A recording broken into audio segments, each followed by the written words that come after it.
নির্বাচন সামনে রেখে চলছে রাজনৈতিক দলগুলোর শক্তি প্রদর্শনের রাজনীতি।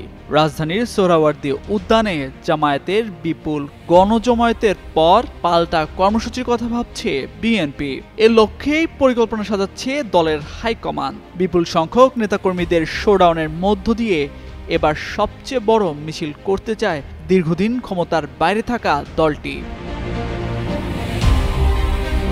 দলটি মনে করছে পাল্টা কর্মসূচিতে গেলে নিজেদের দুর্বলতা এবং প্রতিপক্ষের গুরুত্ব বেড়ে যাবে, তাই পাল্টা সমাবেশের কোনো প্রয়োজন নেই। কারণ বিএনপির রাজনৈতিক ও সাংগঠনিক ক্ষমতা নতুন করে প্রমাণের কিছুই নেই। এছাড়া বিগত দিনে গণতন্ত্র পুনরুদ্ধারের সব আন্দোলনে ভূমিকা রেখেছে বিএনপি।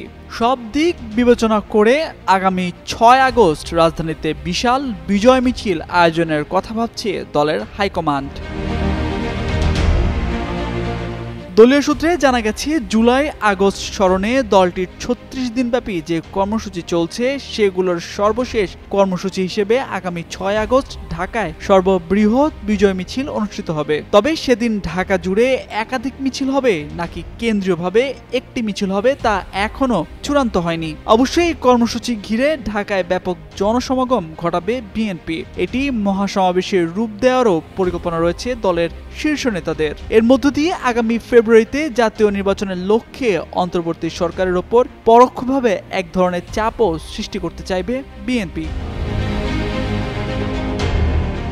জানতে চাইলে বিএনপির সিনিয়র যুগ্ম মহাসচিব রুহুল কবির রিজভী জানান, জুলাই আগস্ট গণ অভ্যুত্থান স্মরণে একটার পর একটা কর্মসূচি চলছে, সামনে আরও কর্মসূচি আছে। তারপর বিজয় মিছিলের প্রস্তুতির কথা জানান তিনি। দলের ঢাকা বিভাগীয় সাংগঠনিক সম্পাদক কাজী সাইয়েদুল আলম বাবুল জানান, বিজয় মিছিল নিয়ে শিগগির প্রস্তুতি সভা অনুষ্ঠিত হবে। সেখানে বিজয় মিছিলের কর্মসূচি কিভাবে পালিত হবে, মিছিলের ব্যাপকতা কেমন হবে, সবকিছু নিয়ে আলোচনা হবে। তবে ওই কর্মসূচি ঘিরে ঢাকায় ব্যাপক জনসমাগম ঘটানো হবে। তামজিদ মির্জা, যুগান্তর নিউজ।